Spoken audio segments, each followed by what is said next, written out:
Hello and welcome back to Run the Robsons. Today we're going to talk about our tow car. Now we've actually started quite a few of our videos sat in the tow car with the girls in the back and with the caravan on the back of the car. We've never really talked that much about the tow car, and I thought it would be interesting to talk just through myself about why did we buy this car in the first place. You might have seen, if you follow us on Twitter, that I've been considering maybe changing it. But for all its little minor negatives, it does have an incredible list of real positives for a big family car which can tow pretty much anything. It's currently been Storm Kira or Kara that's been recently, so it might be a little bit windy at times as we go around the car, and it might also be a little bit wet. It seems to have calmed down now. We've actually got blue skies. It's kind of quite an odd day. We've gone from dark and lashing down driving sideways rain, and now we've got blue skies come back again. So we'll give you a tour of the car in a minute. But before we do that, let's go through some facts and figures about the XC90. Our XC90 is a 59 plate and it currently has 85,000 miles on. It also has 185 brake horsepower, which means that it's great for towing most caravans and it'll be able to tow fairly well the amount of power it's got, and it's got a reasonable ratio. The car was actually, according to the manufacturer's website, meant to do 33 miles per gallon. Our current average is just over 30, and with the Caravan it's about 24, 23, 25, just depends on the journey. The actual engine as well gives you 295 pounds of torque, which is plenty in that low range to kind of get the Caravan moving in the first place.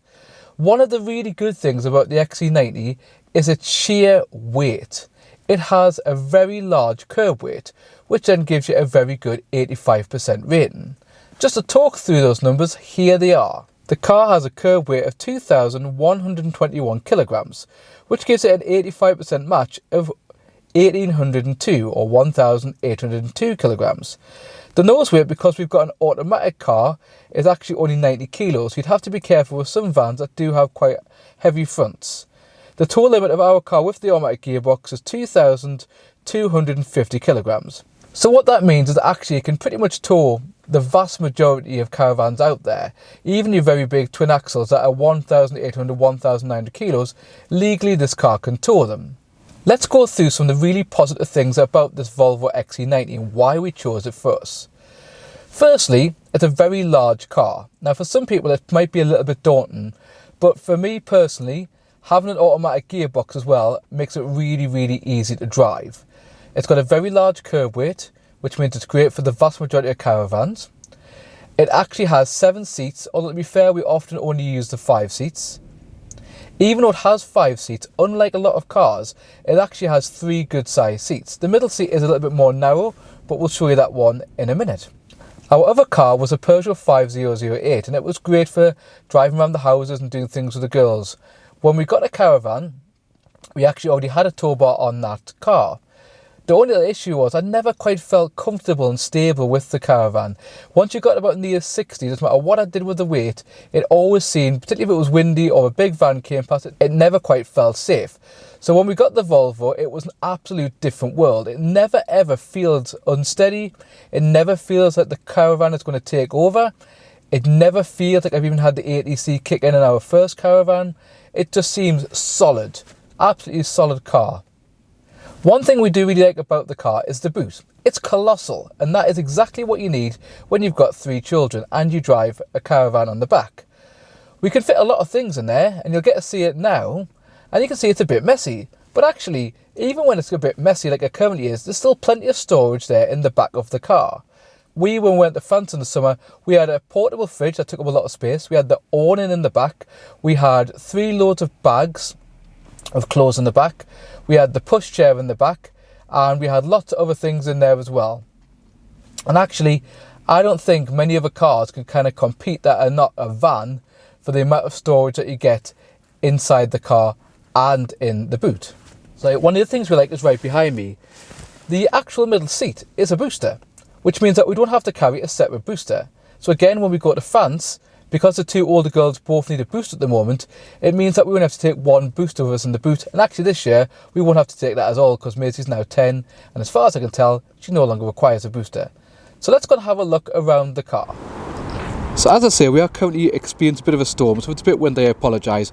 But here's just the side of the car One other thing that's really good is that it's actually got roof bars already, the kind of ones that go from front to back, so it's very easy to get our other roof bars on as and when we require.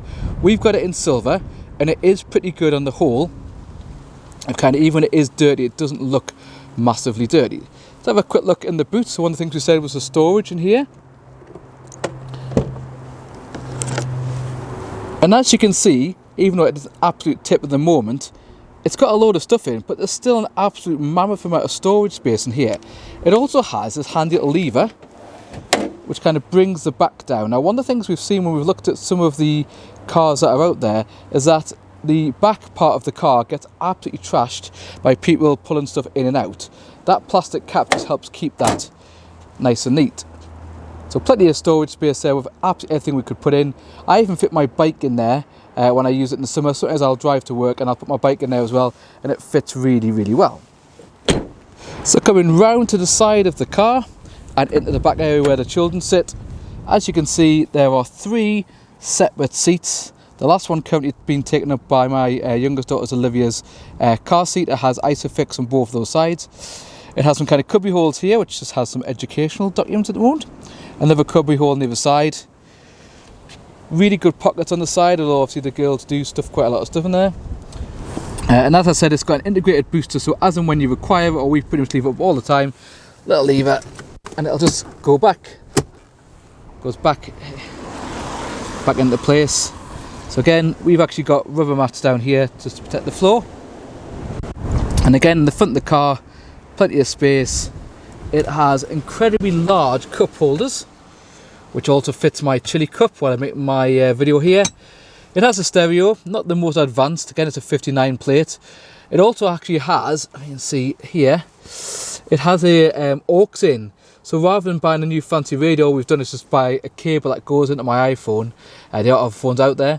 And then just kind of stream Spotify or Audible from the other side. Seats are fairly comfy. This is an active, so it has half leather. Also has a centre cubby as well. Again, probably stuffed with rubbish, which is good for storage. And it has 12 volt there to plug your device into. There's a 12 volt in the centre, just on the back there, and there's also a 12 volt in the boot, which is great for the fridge. Really good size storage there in the glove compartment. We also have storage here for cups, so you can put your cups in there. We don't have to use it because my daughter sits in the middle. So you might be wondering, why are we thinking about getting rid of this car? Well, actually, I have thought quite a while recently that we probably won't get rid of it. We just had the cam belt done on it, so I don't think anything major is probably going to come up anytime soon. The things that may be a little bit of negative of the Volvo is our Volvo is quite expensive at tax. If you get the slightly older model, I think it's about 165 brake horsepower. I think that's the best part of £500 a year tax. Our big XC90, which is a 185 brake horsepower, is actually £325 tax. I know you can get the 200 brake horsepower that's a bit more efficient again, but that's quite a lot of money to be forking out on tax all the time. One of the things that I don't quite like about the van is the fact that it does like a drink. Now, we're getting 30 miles per gallon out of it, and I don't think that's that bad for a car that's only 2.2 tonne in weight, or just over 2.1 tonne. But we would like a car that's a bit more efficient, because we use the car pretty much only for towing, and then when we all need to get in the car on the weekend, if it's going to be a real squeeze, we actually also have a Renault Zoe. But as the girls become bigger, the Zoe's kind of struggling to fit everybody in, so we could do with using this car more, but when it is 30 miles to the gallon, that does eat quite a bit into your budget. One of the other negatives, although not so much as a real problem for us, is that this car has a turning circle of about 13 metres. It does not turn round very well. That can be a little bit tricky when you're trying to get a caravan site as well, because the car doesn't really want to turn quite as quick as you want it to turn. It can also be a little bit of an issue if you're trying to go into town with it and try to go into some smaller car parks where you've got to constantly twist the wheel and turn round. It's not the easiest thing to go into a multi-storey car park, so probably not the best thing for that. Because it's an older car, it doesn't have one of the features that I find really useful in the car. It does have great things like cruise control. It does actually have lights, which when you go over the front, you can just press a button that will switch them onto the right side of the road as opposed to being the left-hand side of the road. One of the things that I do miss on other cars that I've had that this one doesn't have is any kind of connectivity in terms of Bluetooth. As you can see before, we actually have an aux that we can plug the iPhone in, and we can play music or can listen to Audible on the way to work. I can't talk to people like my wife on the way back from work, although some people might class that as a slight positive. I don't, Lucy. I don't class as a positive at all. It's good having a chat on the way back from work to see how your day has been. So I think the main reason that we're considering getting rid of it is the fact that it's quite expensive to run for us. We haven't had to do anything major on the car. The only bigger problem we had was a DPF sensor. We haven't had anything major go wrong with it. It is quite expensive for consumables though. The tyres are quite large. They take quite a bit of money when you have to replace them. Brake disc, brake pad are also quite expensive on the car. We've just had the cam belt done, like you said. It cost about £370, which I think was too bad. The cam belt actually can go for 100,000 miles or 10 years. So in theory, we shouldn't have to change the cam belt again on the car. One of the reasons that we haven't changed the car quite yet is because actually it does a lot of the things that we want to do. Options for us were a Ford Cougar. The Ford Cougar is not going to be big enough for us and the 3 girls in the back, so that has to be a no, even though it's probably my favourite looking car. Another option is a Honda CR-V. Well, if we get a Honda CR-V, we'd have to go to a manual again, because the automatic only has a limit of 1,500 kilos. We could go to a Rex and a bit like here we Tow Car, and they look absolutely superb. But again, the miles per gallon on them isn't particularly great, considering it's a newer car. It's still about 33 to 34 miles to the gallon, where this big old XC90 does 30 miles to the gallon. I could go and look at an MPV. Now, I have had one before, the 5008, and I'd never quite got on with the idea of having an MPV. I know it's kind of a personal thing, but the more rugged look of the XC90 is always something that I quite liked, and something I'd like to go to next if I can get away with it. So that leaves us probably with something like a Kia Sorento or a Hyundai Santa Fe. At the moment, they're still quite expensive and probably a little bit of our budget. And also, when we are looking at them, they already have quite a high mileage. This car here has got 85,000 miles on. Now, I know a lot of people will say actually a Volvo can probably easily go for 200, and it probably can. But one of the things that I'm worried about is when we get to 100k or near 100k, will things start failing? But that can be any car. So please give us a thumbs up for our little review of our car, just a discussion about why we love it and reasons that we might consider getting rid of it. Please put a comment below. Do you already have a car like this, or have you got another car that might be a suggestion? Another one I've been thinking about is a BMW X3, so be interested to know what people's opinions are on that. What's that like to run? And if you don't already, consider subscribing to our channel. 85% of people who watch our videos still aren't subscribed, so please do if you don't already, and try and get us near that 1,000 mark. See you in the next video.